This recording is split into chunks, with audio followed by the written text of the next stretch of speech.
मुझे नहीं लगता कि ड्रामों में डांस पे पाबंदी लगेगी। डांस को बुरी चीज़ नहीं है, हम तो खिलाफ नहीं है डांस के। पे डांस करने वाली जो खातून है वो आर्टिस्ट हो, मतलब किसी धंधे से उठ के ना आई हो। कि हमारी शोबिज़ में मेरा ख्याल 85-90% जो ख़वातीन हैं वो मतलब उनका आर्ट के साथ कोई तल्लक नहीं है। मुख्तलिफ उनके धंधे हैं जहाँ से वो आके थिएटर्स को इस्तेमाल कर रही हैं। मैं कहता हूँ कि अगर किसी धंधे वाली औरत ने भी थिएटर को ज्वाइन करना है तो वो प्रोसेस के ज़रिए आए। जो लड़की 700-800 बंदे के सामने बरहना हो जाए उसको आप क्या कहेंगे? वो आर्टिस्ट तो नहीं हो सकती, वो कोई धंधे वाली होगी। प्रोड्यूसर्स ने एक खौफ का एक माहौल बनाया होता है कुछ बदमाशों के साथ रिलेशन बना के आर्टिस्टों के लिए। वो आर्टिस्टों के लिए सिर्फ बदमाश उन्होंने रखे हैं कि इस सेक्टर को तराना है, उस सेक्टर को डराना है। इन्होंने हीरा मंडियाँ खोलनी थी। ये रात को इसी तरह ही बैठते हैं जिस तरह ये किसी मुल्क का, किसी रियासत का फैसला करें। ये रात को इस तरह मीटिंगें करते हैं बैठ के। सुबह किसको क्या करना है, किसके घर में फायरिंग करवानी है, किसको जो है कहाँ से दबाना है, किसके माशी हालात अगर हम बिगाड़ देंगे तो हमारे कंट्रोल में आ जाएगा। हीरा मंडियाँ तो कोई नहीं है इस वक्त, हीरा मंडियाँ बिल्कुल बंद हो गई हैं। अब थिएटर्स खुल चुके हैं काफ़ी। जो कपड़े उतारे जा चुके होते हैं वो तो हीरा मंडी में भी इस तरह नहीं उतरते जिस तरह थिएटरों में पिछले दिनों वायरल हुई हैं पानी वाली और पता नहीं मदानियाँ और कपड़े उतार दिए उन्होंने, अल्लाह माफ़ करे, पता नहीं क्या क्या कुछ हुआ है, बताते शर्म आती है। तो वो किस तरह से कंट्रोल करेंगे आप? वो बुरे लोग नहीं है, हीरा मंडियों वाले बुरे लोग नहीं है। ये हीरा मंडी से भी 2 स्टेप आगे के लोग हैं। ये जो इन्होंने बर्फ़ खानों में थिएटर बना दिए, शेलरों में थिएटर बना दिए और वर्कशॉपों में थिएटर बना दिए, ये हमारा होम डिपार्टमेंट जो है इनमें काली भेड़ें हैं। ये बड़े करप्ट लोग हैं। आपको एक ब्रेकिंग न्यूज़ भी दूं कि आने वाले वक्त में थिएटर्स जो हैं वो 70% कम भी हो जाएंगे, मुझे लग रहा है।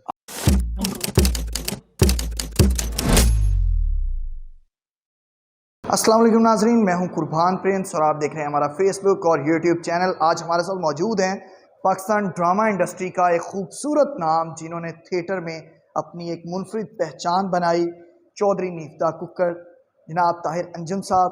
उनसे गुफ्तगू करेंगे और जानेंगे थिएटर ड्रामों के हवाले से और मौजूदा जो सिनेरियो चल रहा है उसके हवाले से। अस्सलाम वालेकुम सर। वालेकुम सलाम। सर कैसे मिजाज? शुक्र अल्हम्दुलिल्लाह। सर हंसी आपकी भी नहीं रुक रही, मेरी भी नहीं रुक रही। तुसी हंस लो पहलो भाईजान। सर क्या कहेंगे, कमेटी के मेंबर बन गए हैं, ड्रामा एक्ट कमेटी के, क्या क्या तरमीम ला रहे हैं? सबसे पहला ये मेरा सवाल है क्योंकि तमाम फनकारों को और जितने ड्रामा बीन हैं, शोबिज़ इंडस्ट्री से मुंसलिक लोग हैं, सबके जहनों में यही सवाल जो है वो गूंज रहा है। एक तो जो हमारी कमेटी बनी है उसमें जो मीटिंग्स के जो मिनट्स हैं वो हम शेयर नहीं कर सकते अभी, जब तक वो कानून जो है पास नहीं हो जाता, जो तरमीमी बिल पास नहीं हो जाता। इस वजह से हम उस मीटिंग के हवाले से तो कोई बात नहीं कर सकते आपके साथ। तो क्या करने जा रहे हैं? ये जो डांस के हवाले से चल रही हैं गुफ्तगू, वो आपकी ऑब्जर्वेशन, तजर्बा क्या कहता है कि डांस पे थिएटर ड्रामों में पाबंदी लग जाएगी या फिर इसी तरह से जब अब दोबारा से ड्रामे करने की इजाज़त दे दी गई है तो इनमें डांस होता रहेगा? मेरा नहीं ख्याल कि ड्रामों पे पाबंदी लगेगी। ड्रामों में डांस पर पाबंदी? ड्रामों में डांस पे पाबंदी, यही सॉरी मैं कहने लगा था कि मुझे नहीं लगता कि ड्रामों में डांस पे पाबंदी लगेगी। तो डांस को बुरी चीज़ नहीं है, हम तो खिलाफ नहीं है डांस के, लेकिन तहज़ीब के दायरे में, अगर तमीज़ के दायरे में, और ख़ास तौर पे डांस करने वाली जो खातून है वो आर्टिस्ट हो, मतलब किसी धंधे से उठ के ना आई हो, जिसे ये ना पता हो कि स्टेज की वैल्यू क्या है, ड्रामा क्या है, रक्स किसे कहते हैं, आर्ट किसे कहते हैं। मतलब आपको पता है कि हमारी शोबिज़ में मेरा ख्याल 85-90% जो ख़वातीन हैं वो मतलब उनका आर्ट के साथ कोई तल्लक नहीं है। मुख्तलिफ उनके धंधे हैं जहाँ से वो आके थिएटर्स को इस्तेमाल कर रही हैं। वो पूरी नज़र है हमारी उन पे और गवर्नमेंट पंजाब को भी ब्रीफ़ किया हमने इस बात पे।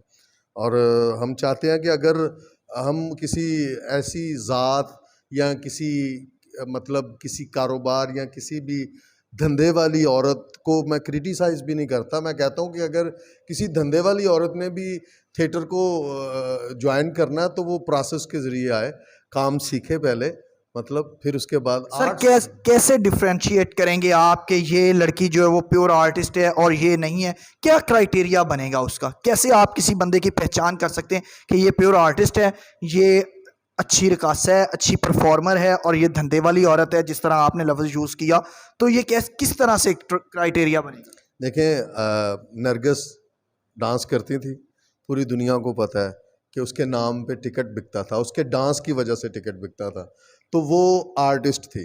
दीदार डांसर थी और वो अपनी परफॉर्मेंस के ज़रिए पब्लिक को स्टेज पे लाती थी। जो लड़की 700-800 बंदे के सामने बरहना हो जाए, उसको आप क्या कहेंगे? वो आर्टिस्ट तो नहीं हो सकती, वो कोई धंधे वाली होगी। इसमें तो कोई दो राय नहीं है कि किस तरह से आप पहचान करेंगे। सर तो क्या आप ऐसी लड़कियों के आप ड्रामा करते रहे पहले, तो मुस्तकबिल में माजी को तो हम छोड़ देते हैं, तो मुस्तकबिल में ऐसे फ़नकारों के साथ या ऐसे प्रोड्यूसर्स के साथ जो बग़ैर किसी क्राइटेरिया के फ़नकारों को कास्ट करते हैं, उनके साथ आप काम करेंगे या कोई एक्शन लेंगे? अगर आपको कोई ओहदा दिया जाता है, कमेटी की तरफ से अहकामात जारी किए जाते हैं, तो आपका लाहे अमल क्या होगा? मैं तो कमेटी या ओहदे के बगैर बात करता हूँ। मैं जब कमेटी ओहदों में नई मामलात थे, उस वक़्त भी आपके सामने, आप पुराने बंदे हैं, मैंने हमेशा क्रिटिसाइज़ किया और बगैर खौफ के, मतलब जिस तरह से मतलब प्रोड्यूसर्स ने एक खौफ का एक माहौल बनाया होता है कुछ बदमाशों के साथ रिलेशन बना के आर्टिस्टों के लिए, वो आर्टिस्टों के लिए सिर्फ बदमाश उन्होंने रखे हैं कि इस एक्टर को तराना है, उस एक्टर को डराना है। ठीक है, मैंने तो कभी किसी ऐसे प्रोड्यूसर से कभी डरा हूँ और ना मैं कभी किसी बदमाश से मुझे कोई खौफ आया है, क्योंकि वो हमने कुछ मिसालें देखी भी हैं। हाँ हाँ, तो अल्लाह ताला की ज़ात है जो वो परवरदिगार है। जब मौत आनी है एक दिन मुकर्रर है, तो ये हम ख़ास तौर पे ये जो इस्तेमाल करके बदमाशों को और ये प्रोड्यूसर्स ऐसी हरकतें करवाते हैं थिएटर्स में, हम मुखालफत करेंगे और करते रहेंगे और हम गवर्नमेंट पंजाब को भी आगाह करेंगे। और उम्मीद है कि इन फ्यूचर भी गवर्नमेंट जो है वो अल्लाह की रहमत से हमारी पसंदीदा गवर्नमेंट आएगी, हमारी पार्टी आएगी, तो वहाँ तो फिर हम जो है वो और ज़रा थोड़ा। ताहिर भाई, इम्कानात क्या नज़र आ रहे हैं ड्रामा एक्ट में तरमीम के? आपके कह लें कि आप फनकार हैं, तो इसलिए उस तजर्बे की रोशनी में कि डांस पर पाबंदी लग जाएगी ड्रामा एक्ट में या फिर नहीं लगेगी, तजर्बे की रोशनी में, मैं मिनट्स की रोशनी में नहीं पूछ रहा। नहीं लगेगी पाबंदी, पाबंदी नहीं लगेगी डांस? नहीं, मेरा ख्याल है अभी इस पे डिस्कस तो नहीं हुई, लेकिन मेरा ज़ाती तजर्बा ये है, क्योंकि मैंने सीएम साहब को, आमिर मीर साहब को और स्पेशली तौर पे सेक्रेटरी इंफॉर्मेशन अली नवाज साहब को और एग्जेक्टिव डायरेक्टर डॉक्टर बिलाल साहब को, इन्हें मैंने ये मशवरा भी दिया है और मैंने इन्हें ब्रीफ भी किया है कि डांस थिएटर का अब बड़ा ही ख़ास हिस्सा बन चुका है कमर्शियल थिएटर का। तो डांस निकालना जो है वो थिएटर बिज़नेस को जो है मुतासर कर सकता है।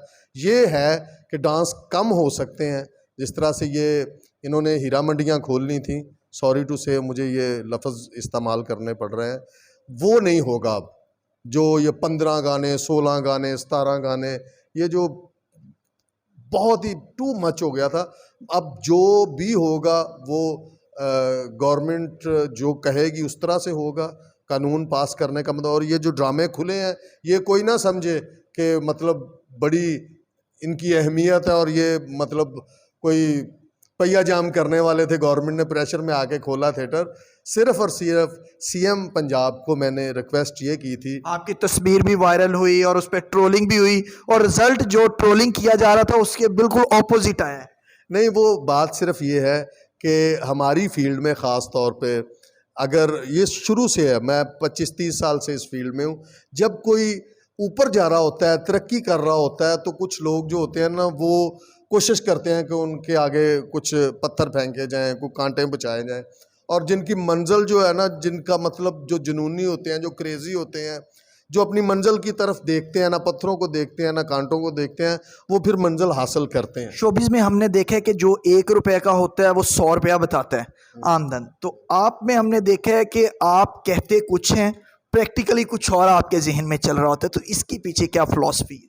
इसमें ये है कि हमारी जो शोबिज़ फील्ड है, ये एक तो हमारे जो पॉलिटिकल लोग हैं ना, जहाँ वो सोचना ख़त्म करते हैं ना, पॉलिटिकल जो हुकूमतें बनाते हैं, जो पाकिस्तान में कानून साजी करते हैं, जो इस मुल्क में बड़े बड़े मगरमच्छ, और मैं सियासतदानों की बात भी कर रहा हूँ, और जो गैर सियासी लोग भी ऐसे हैं जिन्होंने पाकिस्तान को अजीब तरीके से हाईजैक किया हुआ है, ये उनसे भी ख़तरनाक लोग हैं।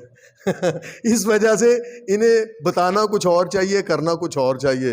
ये रात को इसी तरह ही बैठते हैं जिस तरह ये किसी मुल्क का, किसी रियासत का फैसला करें, ये रात को इस तरह मीटिंगें करते हैं बैठ के। सुबह किसको क्या करना है, किसके घर में फायरिंग करवानी है, किसको जो है कहाँ से दबाना है, किसके माशी हालात अगर हम बिगाड़ देंगे तो हमारे कंट्रोल में आ जाएगा। लाहौर से बाहर जो मिनी हीरा मंडियाँ खुल चुकी हैं, आपने लफ्ज़ हीरा मंडी का यूज़ किया तो मैं इसलिए कर रहा हूँ, उनके खिलाफ क्या क्रैक डाउन करेंगे, वहाँ पर किस तरह से मॉनिटरिंग करेंगे? सबसे ज़्यादा गंद लाहौर से नहीं, लाहौर से बाहर के जो हैं या लाहौर से मुंसलिक मुल्हिका इलाके हैं, वहाँ पर जो थिएटर है वहाँ से आता है, और उसके बाद तमाम फ़नकारों की बदनामी होती है, बड़े बड़े नाम जो है वो उसमें आ जाते हैं। आप जैसे जो सीनियर फ़नकार हैं वो जब प्रेस कॉन्फ्रेंस करते हैं तो सवालात का जो गंदगी फैलाई जा चुकी होती है उनका जवाब आपको देना पड़ता है, जबकि आपका कोई ताल्लुक ही नहीं होता और ना आपने कभी ऐसा कोई काम किया होता। हीरा मंडियाँ तो कोई नहीं है इस वक्त, हीरा मंडियाँ बिल्कुल बंद हो गई हैं, अब थिएटर्स खुल चुके हैं काफ़ी। ठीक है, ये मैंने सीएम पंजाब को बताया और सेक्रेटरी इन्फॉर्मेशन साहब को भी पता है इस बात का, क्योंकि ये जो हैं मुख्तलिफ आप नहीं समझते जो कपड़े उतारे जा चुके होते हैं वो तो हीरा मंडी में भी इस तरह नहीं उतरते जिस तरह थिएटरों में पिछले दिनों वायरल हुई हैं, पानी वाली और पता नहीं मदानियाँ और कपड़े उतार दिए उन्होंने, अल्लाह माफ़ करे, पता नहीं क्या क्या कुछ हुआ है, बताते शर्म आती है। तो वो किस तरह से कंट्रोल करेंगे आप? मैं वही कह रहा हूँ कि अब वो हीरा मंडियाँ नहीं हैं, ये सब लोग थिएटर्स में आ गए हैं। वो बुरे लोग नहीं हैं, हीरा मंडियों वाले बुरे लोग नहीं हैं, ये हीरा मंडी से भी 2 स्टेप आगे के लोग हैं। हीरा मंडी वाले तो बड़े जो हैं वो मतलब समझ लें कि उन्हें तहजीब का पता है, उन्हें कम से कम उनके भी कुछ असूल होते हैं, इनके तो कोई असूल नहीं है।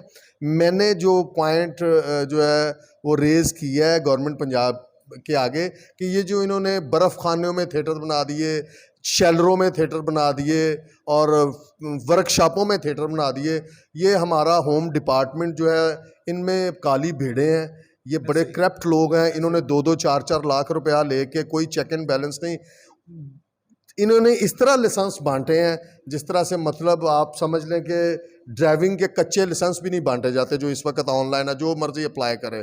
क्राइटेरिया ये है कि पैसे जेब में होने चाहिए, तो पैसे आपको पता है किन लोगों की जेब में होते हैं। तो मैंने ये कहा है कि अब मैं आपको एक ब्रेकिंग न्यूज़ भी दूं कि आने वाले वक्त में थिएटर्स जो हैं वो 70% कम भी हो जाएंगे, मुझे लग रहा है। आखिर में क्या पैगाम देंगे, क्या समझाना चाहेंगे अपने जूनियर आर्टिस्टों को, प्रोड्यूसर्स को, फनकारों? मैं सिर्फ हाथ जोड़ के सब फनकारों के, पंजाब के जितने भी आर्टिस्ट हैं, ख़ास तौर पे जिन पे ऑब्जेक्शन है, ख़ास तौर पे गवर्नमेंट पंजाब ने जो पिन पॉइंट किए हैं लोग, जिनमें लड़कियां भी हैं, लड़के भी हैं, हम नहीं चाहते कि उनका रोज़गार ख़त्म हो, क्योंकि वो इस धारे में आ चुके हैं। उन्होंने शोबिज़ ज्वाइन कर लिया, चाहे वो इसके काबिल थे या नहीं, लेकिन अब वो हमारे हैं। सही है। उनके नाम के साथ आर्टिस्ट का टैग लग चुका है, वो हमारे हैं। मैं उन्हें कहूँगा कि बराए मेहरबानी अब कोई ऐसी हरकत ना कीजिएगा, आगे गिरफ्तारी और बैन नहीं है, अगों तो हो सकता है मुल्क बदरी कर दिता जाए, उन्हें मुल्का च भेज दिता जाए जिथे कपड़े नहीं पाए जाते। बहुत शुक्रिया जी, आपने ताहिर अंजम साहब की खूबसूरत गुफ्तगू सुनी।